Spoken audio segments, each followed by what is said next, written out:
രാജ്യത്തിന് അവകാശമുണ്ടേ. ഈ ഭരണം സമ്പാദിക്കണേ എന്തിനാ ഇല്ലേ? നാട് മുഴുവൻ ആൾക്കാർ വരുന്നില്ലേ? അറിയാലോ നമ്മുടെ കാര്യം അല്ലേ? എന്തിനാ? രാജ്യം നേരെയാവാനല്ല, അവനവന് നേരെയാവാനാണ് അല്ലേ? അങ്ങനെയാണെങ്കിൽ അർദ്ധരാജ്യത്തിന് അവകാശമുള്ളവർക്ക് ഭക്ഷണത്തിന് മാർഗം ഇല്ലാണ്ട് വരുമോ? അതില്ല. ഇവർ കാട്ടിൽ കഴിഞ്ഞു കൂടുമ്പോൾ നായാചിനോ വെച്ച് പുറപ്പെട്ടതായ ഭീഷ്മാചാര്യനൊക്കെ ഇവരെ കാട്ടിൽ വെച്ച് കണ്ടു. ഇതാരായി നിൽക്കുന്ന ഒരാള്, അതിസുന്ദരനായിട്ടൊരാള്. എന്താ കഥ? എന്റെ മുഖത്തേക്ക് അയാളുടെ മുഖത്തേക്ക് നോക്കും. സുന്ദരൻ എന്ന് പറയുമ്പോൾ വേണമെങ്കിൽ ഒരു അവസരം നോക്കണമെങ്കിൽ നോക്കിക്കോ. ഇപ്പൊ ഞാൻ പറഞ്ഞിട്ട് നോക്കുമ്പോ ആക്ഷേപം ഉണ്ടാവില്ല. വെറുതെ അങ്ങോട്ട് നോക്കിക്കൊണ്ടിരുന്ന ആൾക്കാർ നോക്കുകയും ചെയ്യും. എന്താ അവിടെ ഇരുന്നത്? ആരാന്ന് മനസ്സിലായോ? ധർമ്മപുത്രനാണ്, മഹാരാജാവാണ്. കിരീടം വച്ചിട്ടില്ലെന്ന് മാത്രമേ ഉള്ളൂ. എന്താ അവിടെ നിങ്ങൾ കൈ കെട്ടി തൂണിന്റെ ചോട്ടിലേക്കുള്ളത്? കൈ താഴ്ത്തിയിടോ. മനസ്സിലായില്ലേ? വരൂ വരൂ വരൂ. അവരെ മുഴുവൻ ക്ഷണിച്ച് കൊട്ടാരത്തിൽ കൊണ്ടുവന്ന് ബാക്കിയുള്ളവർക്ക് കഴിഞ്ഞുകൂടാൻ വയ്യ. ദുര്യോധന ആലോചിച്ചപ്പോ പറയുമ്പോ നമ്മൾ ഭൂരിപക്ഷാന്നല്ലേ പറയണേ അല്ലേ? വല്ല ഗുണമുണ്ടോ? ഒക്കെ മറ്റേ കള്ളന്മാർക്കല്ലേ കൊടുക്കണേ അല്ലേ? ഇപ്പൊ ഇതിങ്ങനെ ചിരിച്ചിട്ട് കാര്യമില്ല. ഇത് വേണ്ട സമയത്ത് ഉപയോഗിക്കണം. പറയുമ്പോ നമ്മള് അങ്ങനെ കാട്ടാൾ അവസരം ഉണ്ടാക്കിയിട്ടല്ലേ? ദുര്യോധന ആലോചിച്ചു, നമ്മൾ 101 പേരുണ്ട്, പാണ്ഡവർ 5 പേരേ ഉള്ളൂ അല്ലേ? ഓരോന്ന് കയറിയിരിക്കണ സ്ഥലം നോക്കൂ. ആരാത്? എന്റെ അമ്മാമനാട്ടോ, ശകുനി അമ്മാമൻ. അമ്മാമേ അനക്കൊല്ലു കഴിഞ്ഞോ? അമ്മാമ, ഈ പാണ്ഡവന്മാരെ ഇവിടുന്ന് ഓടിക്കാൻ എന്താ ഉപായം? ദുര്യോധന അവരെ ചൂത് കളിക്കാൻ വിളിക്കുകയെന്ന് പറഞ്ഞ് ചൂത് കളിച്ച് രാജ്യധനാദികളൊക്കെ പണയം വെപ്പിച്ച് കാട്ടിലേക്ക് അങ്ങനെ പറഞ്ഞയച്ചു. കൂടെ അനവധി ആൾക്കാരും കാട്ടിലേക്ക് പുറപ്പെട്ടു. ഇതാ കാട്ടിലേക്ക് പോണ വഴിയാണ് വരുന്നതൊക്കെ. അവിടെ ഇരിക്കണ്ട, അപ്പൊ അവിടെ ഇരുത്തി കുഴിച്ചിട്ടു അവനെ. എല്ലാരും പുറപ്പെട്ടു കാട്ടിലേക്ക്. അപ്പൊ ഭക്ഷണം കൊടുക്കാത്ത കുറച്ചൊന്നും പോരാ അല്ലേ? എന്നൊക്കെ നല്ലോണം കഴിക്കുന്ന കൂട്ടത്തിൽ പെട്ടതാ. പറ്റിയിരിപ്പിരുന്ന ഇടങ്ങളിലുണ്ടും. അപ്പൊ ഇവർക്കൊക്കെ ഭക്ഷണം കൊടുക്കണമെങ്കിൽ ഭഗവാന്റെ അനുഗ്രഹം ഇല്ലാണ്ട് പറ്റില്ല. ധർമ്മപുത്രൻ ആലോചിച്ചപ്പോൾ കുറെ ആൾക്കാരുണ്ട്. ആര്യാ ഇപ്പൊ തപസ് ചെയ്യണ്ടേന്ന് ആലോചിച്ചു. കൃഷ്ണനെയാരോ? ഉണ്ണികൃഷ്ണന്റെ കാര്യം തീരുമാനമായി എന്നാ കേൾക്കണേ. നമ്മൾ എന്റെ ഉണ്ണികൃഷ്ണൻ എന്ന് പറഞ്ഞ അദ്ദേഹത്തിന് വെണ്ണയും തൈരും മോരും പാലും ഒക്കെ ഊട്ടി അവനെ പോറ്റി. ആ ഉണ്ണികൃഷ്ണൻ പോറ്റി അവസ്ഥ എന്താണെന്നറിയാമോ?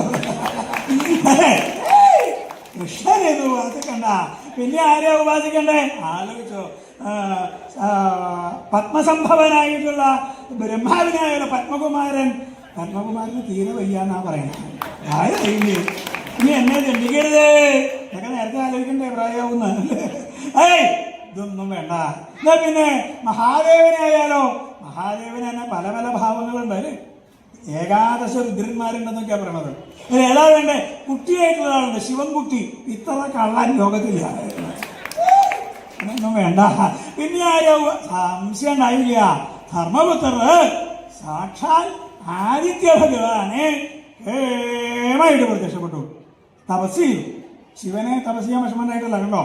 കൂടെ ഉള്ളതൊക്കെ ചാടി പുറപ്പെടും. ഭൂതങ്ങളൊക്കെ കണ്ട ഗതയൊക്കെ തോളത്ത് വെച്ച് വരണോ ഒരു ഭൂതം. ശിവനെ വിളിച്ചാൽ ഇതാ എല്ലാവരും പുറപ്പെടുകയുണ്ടാവേ. ഇങ്ങോട്ട് വരാം. അതിൻ്റെ ഉള്ളിൽ കൂടെ ഉരുളി വീണാൽ ഗത നിലത്ത് വീഴരുത് കേട്ടോ. ഞാൻ പറഞ്ഞേക്കാം.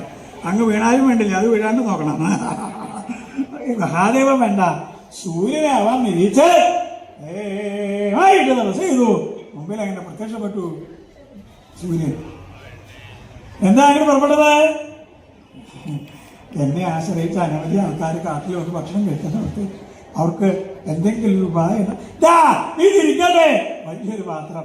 എന്താ അത്? അക്ഷയപാത്രം എന്നാണ് ഇതിന്റെ പേര്. എന്ത് വിചാരിച്ചോ പാത്രത്തിലുണ്ടാവും.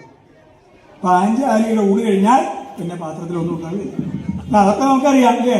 സ്വതേ തന്നെ സ്ത്രീകളുടെ ഭക്ഷണം കഴിഞ്ഞാൽ പിന്നെ അടുക്കളയിൽ ഒന്നും ഉണ്ടാവില്ല. അതുകൊണ്ടാ ഏറ്റവും അവസാനം അവരെ ഊണ് കഴിക്കുക. അടുക്കളയിൽ കാലൊക്കെ നീട്ടി അവിടെ ഇരുന്ന് ചോറിന്റെ പാത്രം അങ്ങനെ എടുത്ത് വെച്ച് അതിൻ്റെ ഉള്ളിലേക്ക് കൂട്ടാൻ ഒഴിച്ചൊരടക്കാം. എന്താ ഈ പാത്രത്തില് കഴുകി വെക്കാൻ ഞാൻ തന്നെ വേണ്ടേ? ഒന്നുമല്ല, ഈ കുണ്ടൻ പാത്രം എത്ര പണി കഴിക്കാൻ ആരും അറിയില്ല. ഉച്ചയ്ക്ക് ഉണ്ടായിരിക്കുമ്പോൾ 3 ആൾ ഉണ്ണാൻ വന്നിട്ടില്ല, കളയാൻ പറ്റുമോ? അവിടെ ഇരുന്ന് കഴിക്കും. സദ്യക്കൊക്കെ പോയത് അങ്ങനെയല്ല, 2 പേരിലോണ്ട് ഉണ്ണ. എന്താ അത് കഴിഞ്ഞ് അടുക്കളയിൽ പോയി തട്ടാതെ 4 ആൾക്ക് ബാക്കിയൊക്കെ ഉണ്ടാവും. പാഞ്ചാലിയുടെ ഊണ് കഴിഞ്ഞാൽ പാത്രത്തിലൊന്നും ഉണ്ടാവില്ല, ഓർമ്മയുണ്ടാവണം.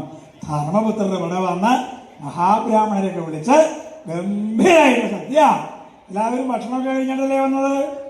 എങ്ങനെയാ? ഇവിടെ ഒക്കെ ചുറ്റും ഭക്ഷണമുണ്ട്, എവിടെ വേണമെങ്കിലാവാം. എന്ത് പറയണോ? ഒന്നും കഴിച്ചിട്ടില്ല എന്ന് തോന്നുന്നത് പാവം. ഇവിടെ ഉണ്ണാണെങ്കിൽ നല്ല ഭക്ഷണമാണ്. അങ്ങോട്ട് ചെന്ന് അവിടെ കയറി കെട്ടി വെച്ചേക്കുക, അങ്ങോട്ട് പോകണ്ട. പിന്നെ ഇതിൽ കൂടെ കറങ്ങി വേണം അങ്ങോട്ട് പോകാൻ. ഇതിൽ കൂടെ കറങ്ങി അവിടെ എത്തിയപ്പോഴത്തേക്ക് ആളുടെ കഥ കഴിയും. പിന്നെ ചോറ് വേണ്ടി വലിയൊരു തുള്ളി വെള്ളം കൊടുത്താൽ പോയിണ്ടാവും. ഇവിടെ എങ്ങനെയല്ല, അക്ഷയപാത്രം കൊണ്ടുവന്ന എവിടെ? അക്ഷയപാത്രം എവിടെ? കൊണ്ടുവരണം. തലയുടെ അവിടെ കെട്ടുള്ളതല്ലേ അക്ഷയപാത്രം. ഇങ്ങനെ കൊണ്ടുവരും, ഇങ്ങനെ കൊണ്ടുവരോ. അവിടെ കിടന്ന് ഇങ്ങനെ കയറ്റിടും. ഇങ്ങോട്ട് കൊണ്ടുണ്ട്. ഒരു പാത്രം എന്ന് പറഞ്ഞ് 3 കണ്ടല്ലോ. പോലെ ഇത് തന്നെയാണ്. ഇതപ്പോൾ ധാരാളം കൊള്ളും. അങ്ങനെ കൊണ്ടുപോയി അവിടെ വയ്ക്കോ, അവിടെ വയ്ക്കോ, അവിടെ ഇരിക്കോടെ ഇരിക്കവിടെ.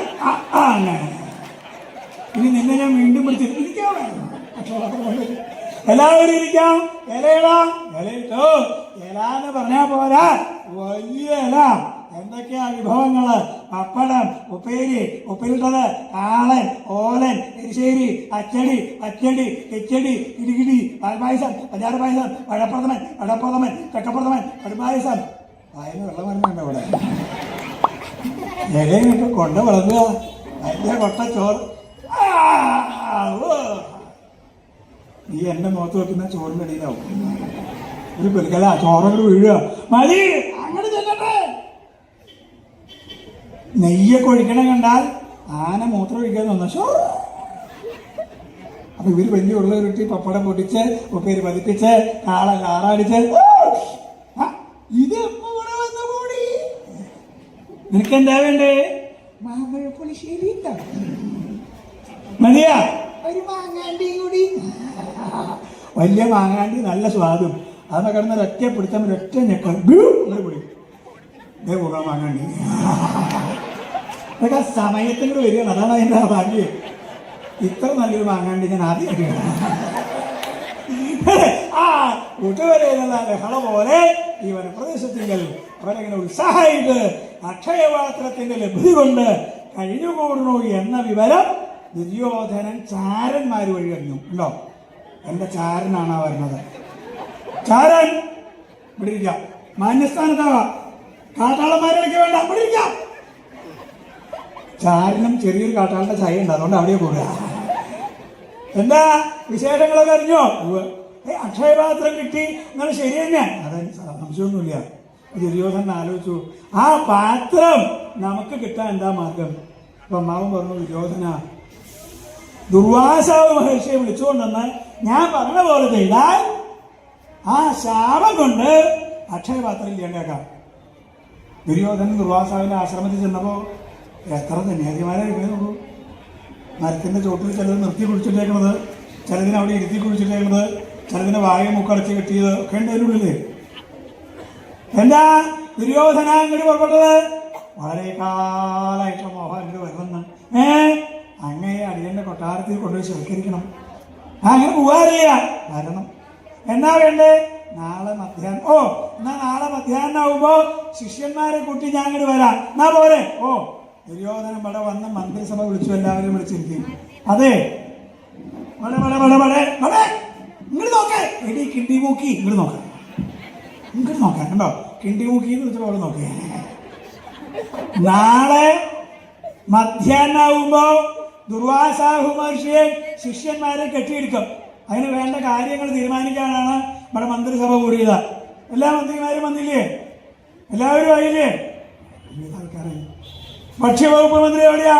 അത് കൂട്ടുപേരെന്ന് ഇറങ്ങിയിട്ടില്ല, ഇപ്പൊ തീരില്ല. മുഖ്യമന്ത്രിയോ? മുഖ്യമന്ത്രി ഇങ്ങോട്ട് വന്നാൽ അറിയാലോ ഇവിടെ അയാൾ പോണെടുത്തൊക്കെ നാശമെന്നാ കേട്ടത്.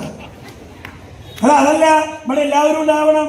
പിന്നെ ചാരന്മാര്, ഒരു ചാരൻ ഇവിടെ ഉണ്ട്, ബാക്കിയുള്ളവരൊക്കെ ഇവിടെ വേഷന്മാർ കൂടിയുണ്ട്. ദ്വാരപാലകര് എവിടെയാണെന്ന് അറിയില്ല. മുഖ്യമന്ത്രിക്ക് അറിയാമെന്നൊക്കെ ചിലർ പറയുന്നുണ്ട്, അറിയില്ല. അത് പറ്റില്ല. എല്ലാവരും ഉണ്ടാവണം. നാളെ മധ്യാഹ്നമാകുമ്പോ ദുർവാസാവും ശിഷ്യന്മാരും വരുമ്പോ എല്ലാവരും വേണം. ദ്വാരപാലകരോ രണ്ടെണ്ണം എന്താ വരണ്ടേ? ദ്വാരപാലക, ഇത് ദ്വാരപാലികമാരാണല്ലോ. അവിടെ ഇരിക്കോ ഞങ്ങളുടെ അങ്ങോട്ട് ഞൂണ്ട് പോകണം. അവിടെ ഇരിക്കാം. ആദ്യം തരല്ലോ, അവിടെ ഞാൻ വരണ വഴിയൊക്കെ അലങ്കരിക്കണം. നിന്റെ ചുമതല അലങ്കാരം. ഇല, കൊല, തല, നിങ്ങൾ 3 പേരും കേട്ടോ. സുന്ദരിമാരായിട്ടുള്ള കുട്ടികൾ താല കൊടുക്കാൻ പുറത്തുനിന്ന് കൊണ്ടുവരേണ്ടി വരും. അപ്പൊ അതിൻ്റെ ഉള്ളിൽ അപ്പൊ ഞങ്ങളോ ഈ താടകയും പൂതനെയും നക്രതുണ്ടിയും ഒക്കെ എൻ്റെ ഉള്ളിൽ ഇതിനൊക്കെ വിളിച്ച് അവിടെ കൊണ്ടുവരുത്തി ദുർവാസ. സുന്ദരിമാരായിട്ടുള്ള കുട്ടികൾ താലെടുക്കാൻ നിങ്ങളൊക്കെ നേരത്തെ വരണട്ടോ. അവിടെ നിന്ന് കൈവക്കി കാണിക്കുന്നുണ്ട് ഞങ്ങൾ വരാനാണ്. ഈ സ്ത്രീകളൊക്കെ പുറപ്പിടിച്ച് കൊണ്ടുപോകണമെങ്കിൽ കുറച്ചൊന്നും നല്ല വിഷമം. ഇതൊക്കെ ഇന്നലെ പുറപ്പെട്ടതാ. തലക്കെട്ടൊക്കെ കിട്ടി വരണ്ട ഇവിടുത്തെ വരില്ല. ഇങ്ങനെ അതുപോലെ ഗംഭീരമായിട്ടുള്ള മേളം, ഗംഭീരമായിട്ടുള്ള സദ്യ, എല്ലാ വ്യവസ്ഥയും ചെയ്ത് പിറ്റേ ദിവസം മധ്യാഹ്നം ആകുമ്പോഴേക്കും ആ മഹർഷിയെ സ്വീകരിക്കാൻ വേണ്ട മക്കളൊക്കെ കൂട്ടി ആ മേളക്കാര് ഭാഗത്ത് 6 പെണ്ണാൾക്കാര് 6 പേരുണ്ടാവണം കേട്ടോ. ഇല്ലേ പല സ്ഥലങ്ങളിലും സ്ത്രീകൾ തിന്നിയപ്പോ 6 കുറവില്ല അല്ലേ?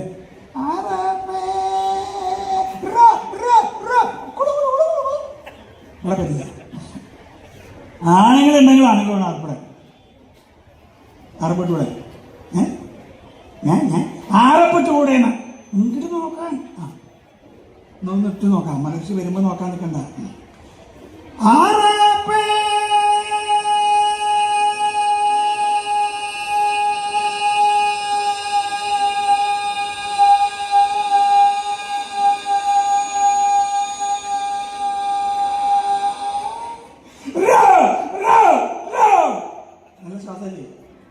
ഞാൻ ശ്വാസം മുട്ടി ചവിട്ട് നോക്കിക്കുക. അതിനകത്ത് പോയാലും ദുരിതം തീർമല്ലോ. ശ്വാസം കൂടാൻ ഒരു സൂത്രമുണ്ട്, അറിയോ? വെണ്ണ കഴിച്ചാൽ മതി. ശ്വാസം മുട്ടുള്ളവർ കഴിച്ചാൽ അപ്പൊ ചവി ചെയ്യും. പിന്നെ ഈ ആവപ്പെടുമ്പോ മാത്രം ശ്വാസം മതിയെങ്കിൽ എല്ലാവരും തോളത്ത് കൈയിട്ട് നമ്മൾ വിളിക്കാൻ തുടങ്ങിയാൽ അപ്പൊ നമ്മൾ നിർത്തിക്കൊള്ളണം. പിന്നെ മറ്റൊരു വിളിച്ചോളൂ. അവർ വിളിച്ച് ശ്വാസം മുട്ടി ചാവാറാകുമ്പോൾ നമ്മൾ തുടങ്ങാം. ഇപ്പൊ പഞ്ചവാദ്യമൊക്കെ നടക്കുമ്പോൾ നോക്കിക്കോളൂ. 100 പേര് ഒരുമിച്ച് നേരെ കൊമ്പ് വിളിക്കും. 3-4 പേര് വിളിക്കേണ്ട അറിയാ. എങ്ങനെ അറിയാം? ഇങ്ങനെ ഗംഭീരമുള്ള മേളം താലൊക്കെ ക്ഷണിച്ച് ഈ മേളം പോലെ ഇത്രയും ആസ്വാദ്യകരമായിട്ടൊരു വിഷയമില്ല. മേളക്കാര് വർത്തമാനം പറയും കൂടി മേളത്തിനിടയിൽ കൂടിയാ. ഈ നടയടച്ചാൽ ഇടയ്ക്ക് വിടണുണ്ടോ? ഉത്സവക്കാലത്ത് നടയടച്ചാൽ തുറക്കാൻ നല്ല താമസം അല്ലേ? എന്താ കാരണം? സാധാരണ അമ്പലത്തിൽ പോകാത്തവരുടെ ഉത്സവക്കാലത്ത് ഉറപ്പ് നിൽക്കും. അമ്മേ നാരായണ. അപ്പൊ ശാന്തിക്കാർ നടയടച്ചാൽ ആ താക്കോലിന്റെ ഓട്ടയിൽ കൂടെ പതുക്കെ പുറത്തേക്ക് നോക്കും. അപ്പോഴാണ് അന്നേ ഒരു അമ്പലത്തിൽ വരാതെ അവിടെ നിൽക്കട്ടോ, ഇന്ന് ഞാൻ തുറക്കുന്നില്ല. അപ്പോഴാണ് ഇടയ്ക്കാരൻ്റെ പ്രയോഗം. തുറക്കടാ വേഗം, തുറക്കടാ വേഗം, തുറക്കടാ വേഗം, തുറക്കടാ തുറക്കടാ തുറക്കടാ തുറക്കടാ തുറക്കടാ ഇട്ടിട്ട് പോണോ, ഇട്ടിട്ട് പോണോ, ഇട്ടിട്ട് പോണോ. അതുപോലെ ഉത്സവക്കാരായാൽ എന്നും മേളവും അല്ലേ? ഇപ്പൊ തലേ ദിവസം കൊട്ടിയന്റെ വകയൊന്നും കൊടുത്തിട്ടുണ്ടാവില്ല. അപ്പൊ അവിടെ വെച്ചാൽ ചോദിക്കുക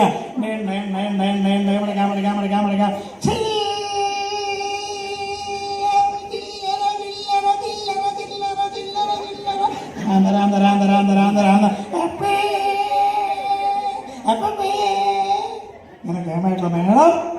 മഹർഷിയുടെ കാലൊക്കെ കഴിച്ച് മഹർഷി ഇങ്ങടെ എഴുന്നള്ളാം ക്ഷണിച്ചു കൊണ്ടുവന്നു തന്നെയല്ല. പൂജ്യന്തം സമഭീഭവൽ. ആ മഹർഷിയെ 2 വിധം പൂജിച്ചു. അതിഗംഭീരായിട്ടുള്ള വിഭവങ്ങള്. അധിക പ്രാച്യൈ സഭോജ്യാദിഭി വിശിഷ്ടങ്ങളാണ്. ഓരോ സാധനത്തിന് കഴിച്ചാണ്ടല്ലോ എന്തൊരു സ്വാദ്. അങ്ങനെ പറഞ്ഞാൽ തന്നെ വിളമ്പി കൊടുക്കാറുണ്ട്. ഈ പുരുഷന്മാരുടെ കുഴപ്പം എന്താ അറിയോ? ഉരുട്ടിമിച്ച് നോക്കണ്ട കേട്ടോ. എത്ര നല്ല സാധനം ഉണ്ടാക്കി കൊടുത്താലും അവിടെ ഇരുന്ന് കഴിക്കും. നന്നായി എന്ന് പറയില്ല. പറയാറുണ്ടോ നീ? പറയാറില്ല. ആദ്യം അതുപോലെ പറയില്ലേ? സ്ത്രീകൾ അടുക്കളപ്പണി ഇവിടെ തീരില്ലല്ലോ പാവങ്ങൾ. ഇതൊക്കെ കഴിഞ്ഞ് ഉണ്ടാക്കി കൊണ്ടുവന്നിട്ട് എങ്ങനെയുണ്ട് നിന്ന് എന്താണ് ഓലൻ എങ്ങനെയുണ്ട് ആ ആനയെ ഒന്നും കൊണ്ടുവരിക കഷ്ണം ചവിട്ടി പൊട്ടിക്കാൻ പറഞ്ഞപ്പോഴേക്കും കൊണ്ടുവന്നല്ലോ. ഇങ്ങനെ നന്നായി പറയില്ല, ചിലപ്പോ നന്നായി എന്ന് പറഞ്ഞാൽ അബദ്ധവും അല്ലേ?